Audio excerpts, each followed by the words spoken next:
Can you imagine that 4 out of 10 placentas that were examined were found to have spike protein in it? Not the virus, just spike protein. Why in the world is no one talking about this? This is such an important piece of information. And why is it taking so long for it to appear? When we look at this paper that was just recently published about the detection of spike protein in term placentas of COVID vaccinated and or infected women, this was done in Germany. But what you have to look at carefully here is that it was received in July of 2025. That was when they submitted this paper. But they were looking at women in the period of 2022. Now, maybe they looked at this in the context of a few years. Maybe they decided to do the research in 2024. But these are such important questions that it is baffling that this kind of research was not done earlier, especially when it was recommended by almost all agencies across the world that there are no concerns. Now, one of the interesting things is that when they looked at the paper, they did find that they didn't see any issues with fetal malformations or problems with the pregnancy or even loss of pregnancies looking at this cohort. It wasn't a big cohort. It was about 106 women. But the point is that what I'm going to be showing you is what this means in the longer term and why this should not be ignored. I have access to data when I can analyze hospital admission statistics. And if you know what to look for, you will find the patterns if you understand what happens with the spike protein. And this is the bit that many people don't get. The spike protein dysregulates the immune system. And guess what?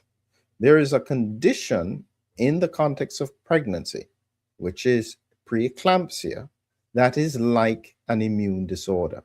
This is really, really important point because an infant or a neonate or the fetus, is a completely different organism. Its genetic setup is different from the mother. And so the immune system has to learn how to not destroy this foreign creature or baby in the womb. And so there is a very tight balance with the immune system. And what I'm going to be showing you is that it seems that the immune system is affected with regards to spike protein. So few simple things before we get into the paper, because what I'm going to be showing you is what I think is relevant longer term. We have here two placentas.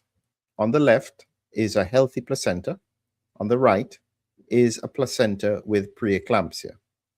Now, this represents the umbilical cord, and this is what carries the blood to the fetus.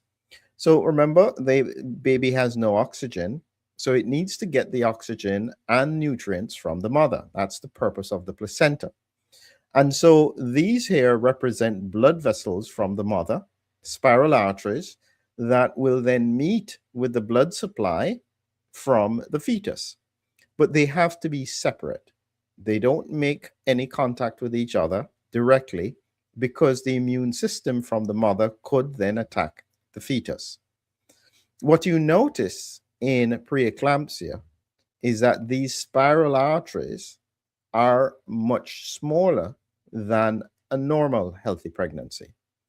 And I'm not an obstetrician, but my basic premise of physiology would be, in order to get the blood supply, therefore, to this placenta that has smaller arteries, the blood supply or the blood pressure in the mother has to increase. And so if you have a rise in preeclampsia, you would expect, therefore, that if the blood supply to the placenta is reduced, the mother has to increase the blood pressure in order to get adequate oxygen to the fetus. Okay? So this is the basic premise that I'm talking about, very simplified.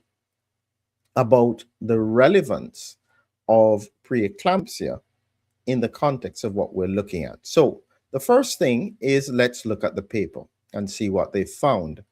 So when they looked at this cohort of the women, 106 women, this was in one center between November 2020 and October 2022. So it had a proportion who were unvaccinated at the time. And they then took the placenta and they looked specifically for SARS-CoV-2 spike and nucleocapsid proteins. So you have to remember the spike is the entry protein. The nucleocapsid proteins are inside the viral envelope, and this usually suggests infection.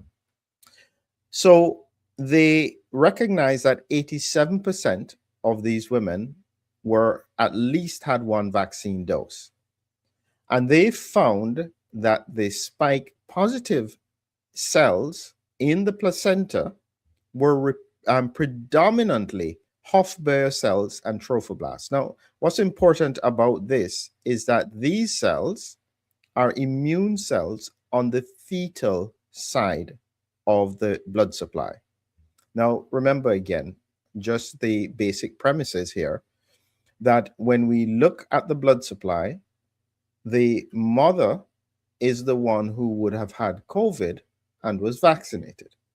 And so therefore, the spike protein, if it got in the bloodstream, would be on the mother's side. What they found was that primarily the spike protein was on the fetal side. What it means is that it crossed this barrier and ended up on the inside, on the other side of this barrier of the placenta. It was picked up by the immune cell there, and this is where it sits. So we don't know if when it crossed, it could have circulated in terms of the fetus, but we do know that it definitely crossed. And so this is the first very important point that we have to try and understand. It does cross, and we knew this before. And one interesting thing that they highlighted in the paper is that they did not find viral RNA in the investigated sample. So they were looking to see, was this infection or was this spike protein?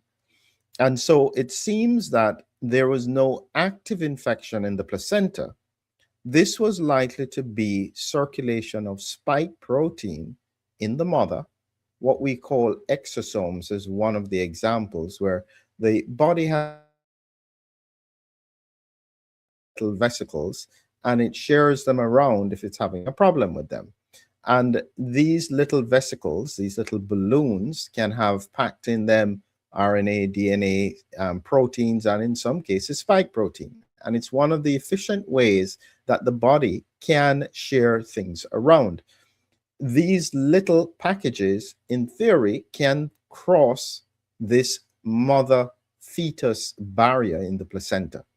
And this may be one of the mechanisms as to how the spike protein got on the fetal side. And as they pointed out in their discussion, these findings may suggest a potential for transplacental transfer of spike protein or cellular uptake. However, they don't know the significance of these mechanisms. And this is highlighting how little we know so far. After 6 years, you would think that by now all of these things would be front and center, being investigated, being understood, lots of autopsies. The beauty about this, finally, at least they're doing histology and not just doing some computer modeling to try and tell us how wonderful everything had been. We need data. And this is a good example of the kind of data that was done. Here you had the breakdown in terms of the type of vaccines that were used. And it was primarily the Pfizer vaccine that was used for first and second injection. One person in 2022 had the fourth injection. And you can see that these numbers here during the pregnancy, COVID-19 during the pregnancy, you can see that 29 of the 71 had COVID during the pregnancy with the Pfizer. and the same after the second injection. So you can see a lot of people were still getting infected in the context of being vaccinated. So they were vaccinated, then they got infected. In my view, that represents a cumulative exposure to spike protein. Because if spike protein, whatever the source, gets across and into the immune system, it can cause problems. Useful information here with regards to the kinds of symptoms that they had. Interestingly, most of them, very few had pneumonia, none. Some had fever. The most common symptom was nasal congestion, and second in line was a sore throat. Third in line was a cough. You can see that a proportion also had gastrointestinal symptoms, nausea, vomiting, and diarrhea.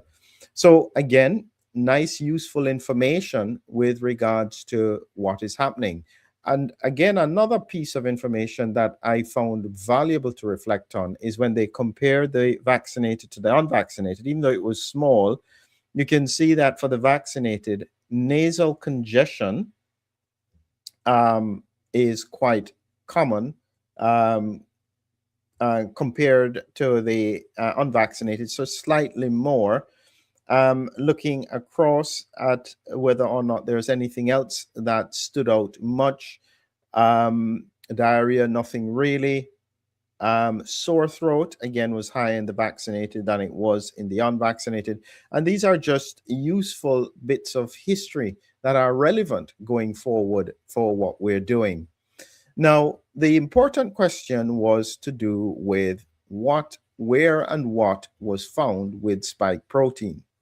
And so when you looked in detail at the histology, what they found was that spike protein here, positive samples of the number who had COVID-19, 14 of them had it. What was interesting is these Hofbauer cells, which are immune cells. These are the resident immune cells on the fetal side. And looking across, you can see that in terms of it being positive, this represented the most significant positive finding across infection, vaccination, vaccine plus COVID, vaccine plus respiratory disease. Consistently, this was the highest in terms of a positive signal. That's very important because I know that once spike protein gets into any immune cell, it will dysregulate it. And especially in the context of inflammatory processes, put it in a pro-inflammatory locked state. So this is where I'm taking you now back to what the outcomes will be if the immune system is locked in an immune inflammatory state in the placenta. What diseases can you expect to find? And again, now, this is where I'll take you through just a reminder, what is the mechanism that I'm proposing here? As I said, in a healthy placenta, the spiral arteries from the mother are nice and large. In preeclampsia, they get quite constricted. And this seems to be an immune-vascular problem that can then damage, longer term, the placenta, which can lead to low birth weights, sometimes stillbirths, and so on. But the critical condition is this preeclampsia.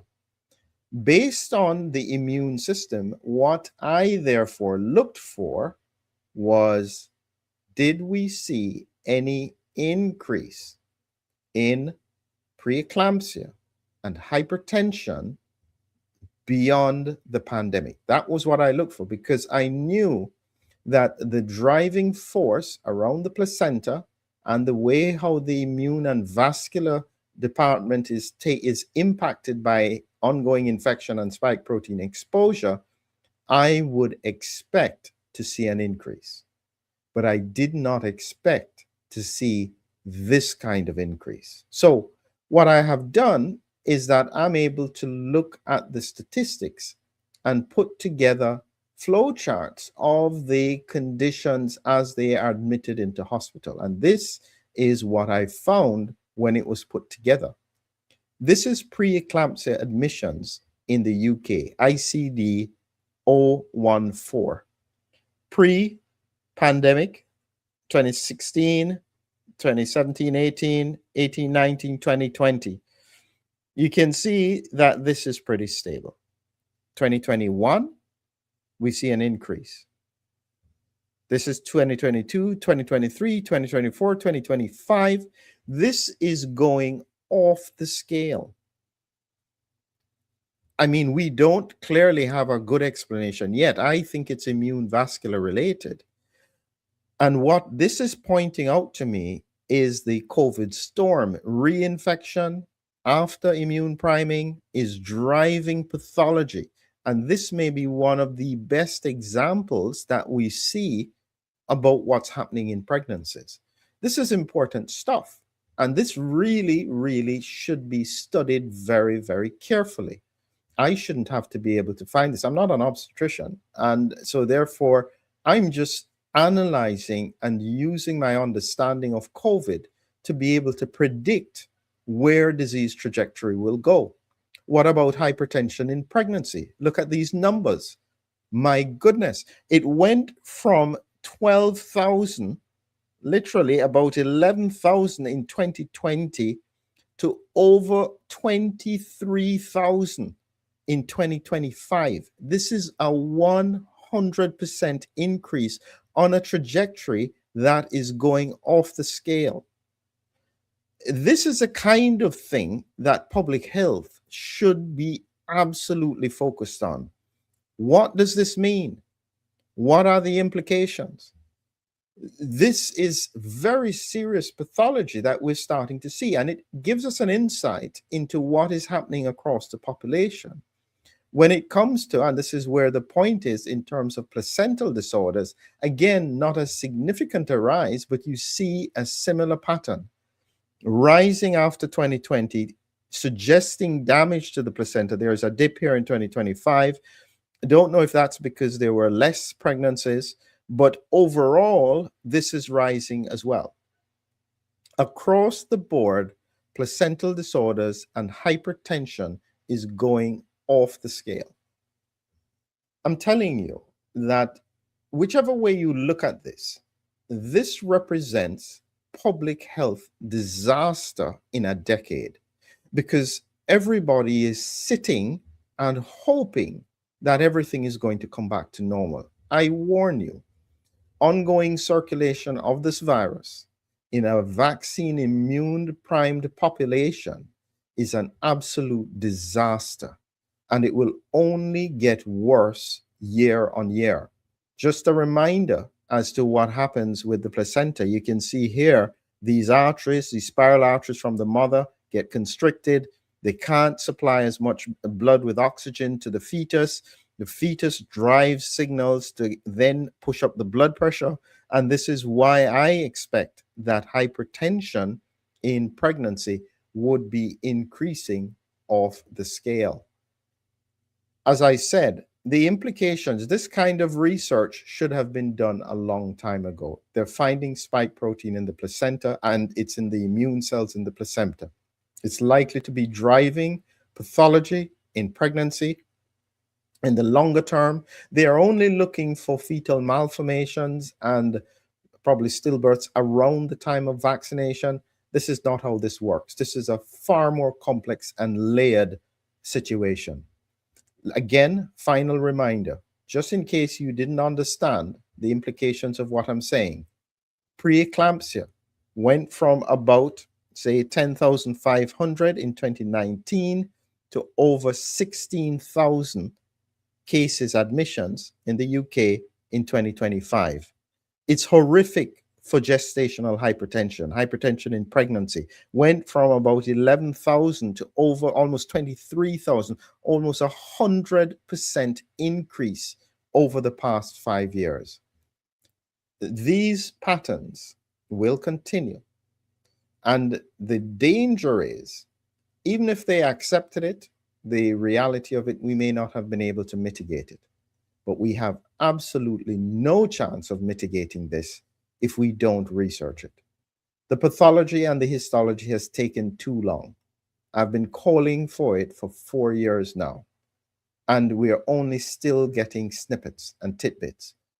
Whoever is responsible for this will have to face the judgment as to why they didn't do more to try and understand the implications of what happened in the pandemic. Thank you very much for watching. Look out for more information in the future. Remember to like, subscribe, and comment.